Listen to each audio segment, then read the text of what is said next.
Salut les anticonformistes, c'est JB et bienvenue sur Libéry, le podcast des podcasteurs. Aujourd'hui, je veux partager avec toi les 3 défauts du salariat. En effet, dans le podcast d'hier, je t'ai parlé d'idées et je t'ai partagé avec toi des idées pour créer ton podcast en lien avec ton business ou ton futur business. Aujourd'hui, je vais te partager pourquoi en fait, il faudrait que tu crées un business en te donnant les défauts du système actuel majoritaire qui est le salariat. Encore une fois, j'essaye pas de te convaincre et de te dire tu dois créer une entreprise, je te donne juste les clés pour que tu sois conscient, pour t'ouvrir l'esprit, et encore une fois c'est à toi de prendre les actions et tu pourras pas dire que tu ne savais pas, puisque un jour quelqu'un t'aura dit les défauts du salariat, donc on ne peut pas dire qu'on ne savait pas, c'est juste pour éveiller les consciences et pas pour convertir des gens. Donc encore une fois, le libre arbitre est partout et tu as le droit de prendre n'importe quelle décision. Donc, une fois ceci dit, je vais partager avec toi les 3 principaux défauts, à mon sens, du salariat. Déjà, pourquoi je te partage avec toi les défauts du salariat? Tout simplement parce que si tu veux, en gros, dans l'univers du podcasting, tu as 2 solutions. C'est-à-dire tu as les gens qui font des podcasts par pure passion, et c'est en général les gens qui le font depuis longtemps. C'est-à-dire les gens aujourd'hui qui sont sur plein de plateformes, qui font des podcasts un peu originaux, qui n'ont pas le but d'en vivre, qui font juste ça parce qu'ils aiment ça. Et c'est très bien, du coup ils peuvent être salariés, pas salariés, la plupart du temps c'est purement par passion. Et ensuite, moi ce que je partage avec toi, c'est certes de créer un podcast, mais aussi pas forcément de vivre directement de ce podcast, mais de l'utiliser pour amener des gens vers ton business ou par plein d'autres méthodes, d'utiliser le podcasting, parce que je t'ai dit comme ça que c'était le futur, et que le podcasting aujourd'hui, quelle que soit ton idée, ton projet, on devrait tous s'investir dans l'audio et dans le podcasting. Donc pour en revenir et parler des défauts du salariat, le premier défaut du salariat à mon sens, c'est que ce n'est pas secure. C'est-à-dire que c'est pas du tout safe d'être salarié, contrairement à ce qu'on peut penser. Alors certes, si tu compares aux entrepreneurs, c'est on va dire plus safe, mais au final, ça ne l'est moins pour certaines raisons. Déjà la première, c'est que tu dépends des autres. C'est-à-dire que tu dépends des autres, tu dépends de ton patron, tu dépends de ton environnement, de l'environnement dans lequel est dans ton entreprise, c'est-à-dire du milieu, si elle est dans la tech, si elle est dans l'équitation, je donne souvent les mêmes exemples décidément, ou si elle est, si elle est dans l'agroalimentaire, dans l'agriculture, peu importe, tu dépends d'un environnement sur lequel tu n'as pas forcément d'impact et de pouvoir d'action, si tu veux. Exemple très simple, les taxis. Les taxis, je pense que c'était des mecs qui se croyaient mais super safe, et quand Uber est arrivé, ils se sont rendus compte que tout a changé, et qu'au final, les mecs étaient moins chers, etc., etc. Et du coup, ils se sont rendus compte que même s'ils avaient payé leur licence 100 000 euros, oui, c'est injuste, mais à un moment donné, les clients sont rois et choisissent le meilleur service, et le meilleur service, c'est Uber pour le prix et le service.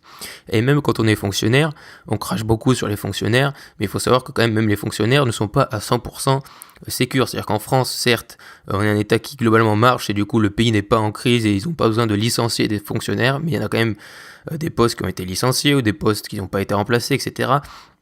Donc même en étant fonctionnaire, tu n'es jamais protégé à 100%. Mais pourquoi c'est pas sécure? C'est pas non seulement et pas uniquement parce que tu dépends des autres ou d'un environnement. C'est que tout un marché peut être disrupté en quelques mois, en quelques semaines, et ton entreprise peut disparaître et te licencier. Mais le problème avec ça, c'est qu'au final, tu te dirais, pourquoi ça en fait quelque chose de pas sécure? Je pourrais en théorie retrouver du travail. Mais le problème est là. C'est-à-dire que si tu as un savoir qui est très spécialisé, admettons, et que tout ton marché disparaît ou change totalement, et que toi tu auras des savoirs ou des capacités qui correspondent un peu à l'ancien marché, les gens nouveaux ne vont pas vouloir, c'est dur à dire, mais ils vont pas vouloir de toi et de tes connaissances et de tes services. Ils vont vouloir des gens qui correspondent à la nouvelle vision du marché. Et c'est triste, et c'est le terrible capitalisme et tout ça, je dis pas que c'est bien, mais c'est la réalité. Donc ta valeur, si tu veux, elle va perdre énormément si ton marché se fait chambouler, et le problème c'est que ton expérience, au final, elle aura été très concentrée sur certaines tâches, et si ces tâches ne correspondent pas à des entreprises qui ont besoin de recruter en ayant ces tâches, tu ne te feras pas recruter. C'est le problème des gens qui aujourd'hui, ils sont très compétents dans des domaines dont les entreprises n'ont plus besoin, et forcément ça crée du chômage.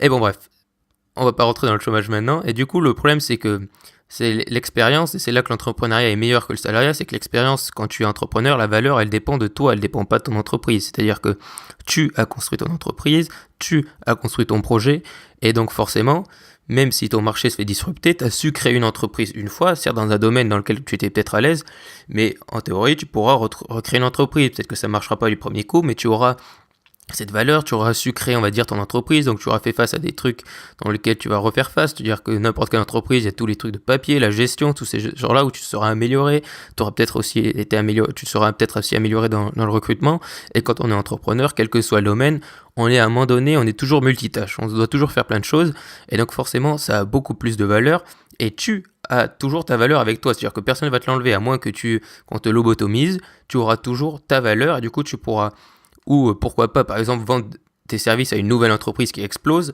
ou juste continuer à créer d'autres entreprises même si ton marché change totalement. Ensuite, quand c'est pas sécure, c'est aussi qu'il y a des problèmes d'âge, c'est-à-dire que si aujourd'hui tu as 50 ans et que ton entreprise licencie ou quoi, malheureusement, parce que tu as 50 ans, les entreprises vont avoir plus de difficultés à t'embaucher. Donc ça aussi, c'est pas sécure. Et voilà, donc le problème c'est que s'il y a un boom, un changement énorme, tu es en danger et beaucoup plus que ton patron qui lui pourra par exemple rechanger, refaire une entreprise, etc. ou qui aura gagné plus d'argent. Ensuite, il y a aussi le problème du CDI, c'est-à-dire que le CDI c'est le Graal français. Alors c'est sûr qu'il y a plein de choses pour lesquelles le CDI est aujourd'hui ultra important, notamment les appartements, tout ce qui est emprunt, etc. Ce genre de choses, le CDI est très important. Mais le CDI, faut pas le voir comme une garantie, c'est-à-dire j'ai signé un CDI, je suis embauché à vie. C'est-à-dire que c'est à durée indéterminée, c'est pas à durée infinie. Il y a une nuance. Donc ça, c'est pour la première partie qui est que c'est pas sécurisé. Ensuite, le deuxième problème du salariat, et défaut du salariat, c'est qu'il n'y a pas d'effet de levier. C'est-à-dire que l'effet de levier, c'est l'effet où on va dire tu vas t'investir plus et forcément tu vas gagner plus quand tu es entrepreneur, donc par plusieurs moyens. Donc par exemple, tu sais, un jour une certaine personne a dit travailler plus pour gagner plus. Cette phrase, elle peut être vraie quand tu es entrepreneur, mais pour moi, elle est totalement fausse quand tu es salarié. Puisqu'admettons que tu travailles plus, tu gagneras pareil ou quasiment pareil. C'est-à-dire que mettons tu passes de 35 heures à 45 heures, tu auras peut-être une petite augmentation, tu auras peut-être des heures supplémentaires, mais ça ne vaudra jamais le temps que tu vas sacrifier en plus pour ton entreprise. L'investissement en temps n'est pas du tout proportionnel à ce que tu gagneras en argent. Ensuite, même si tu es le meilleur salarié du monde, que tu es genre un mec ultra qualifié, tu gagneras toujours moins que le patron de cette entreprise, même si tu es le meilleur. C'est-à-dire que le problème, c'est qu'en général, tu vas être le meilleur, mais au final, tu seras peut-être millionnaire, mais si tu es millionnaire et que tu es le meilleur, ça veut dire que tu travailleras sûrement 70 heures par semaine, ou beaucoup de temps par semaine, donc tu auras quoi, tes week-ends et 5 semaines de congés par an, ou peut-être moins, ou peut-être un tout petit peu plus, et du coup, c'est pareil, ça va pas du tout représenter tout le temps que tu investis dans ça. Et le problème aujourd'hui, c'est le troisième point, le troisième plus gros défaut du salariat, c'est cette perte de temps. J'en parle tout le temps, c'est le cas de le dire, et avec le podcasting, pourquoi ça sauve du temps, pourquoi ça sauvegarde le temps, etc., et que c'est important. Mais aujourd'hui, ça fait beaucoup de temps décidément, aujourd'hui, le temps, c'est la chose la plus précieuse. C'est d'ailleurs pour ça que je crois en l'audio et en podcasting, c'est parce que ça nous permet d'en sauver, de l'économiser.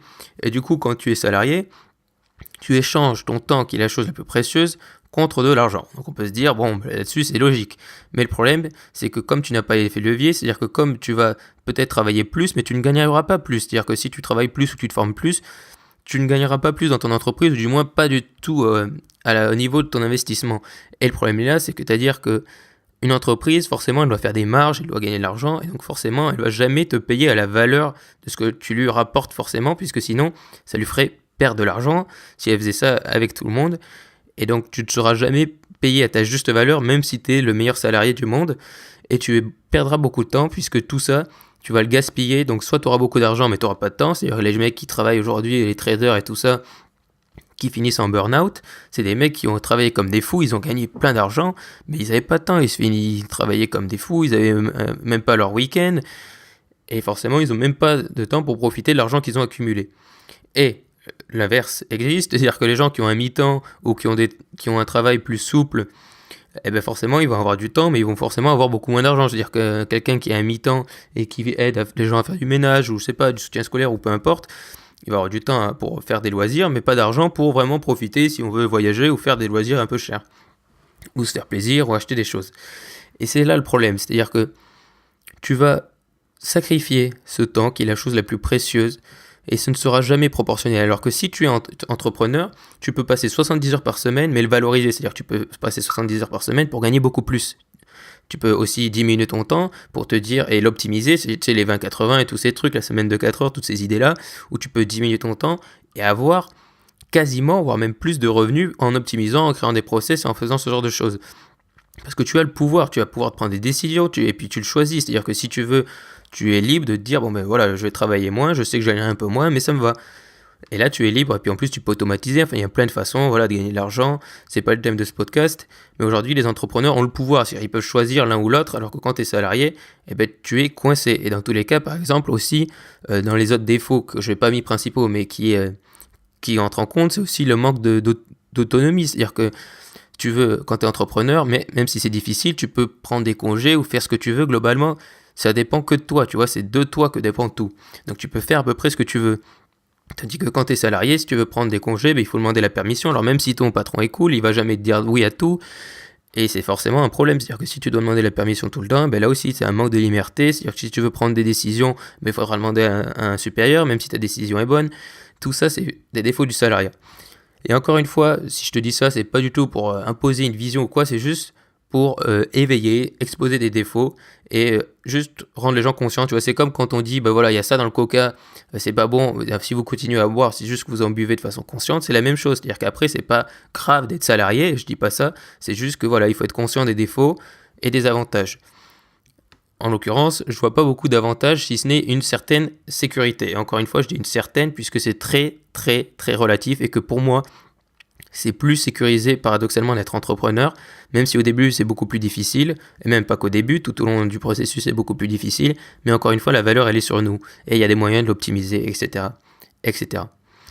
Donc voilà, je voulais te remercier aussi parce que vous êtes de plus en plus nombreux à écouter ce podcast et ça me fait vraiment plaisir, donc merci beaucoup. Je te remercie d'avoir écouté ce podcast. N'hésite pas à me laisser un avis si tu m'écoutes sur Apple Podcast ou iTunes, ça m'aide vraiment. Et si tu écoutes sur SoundCloud, tu peux me poser une question dans les commentaires du podcast. J'y répondrai dans un autre podcast. Et aussi ceux qui sont sur iTunes ou Apple Podcast, tu peux aussi me poser une question via le premier lien qui est dans la description de ce podcast. J'y répondrai la semaine prochaine. Voilà, donc sur ce, je te laisse pour profiter de ton week-end. Je te dis à lundi. Et surtout, reste optimiste.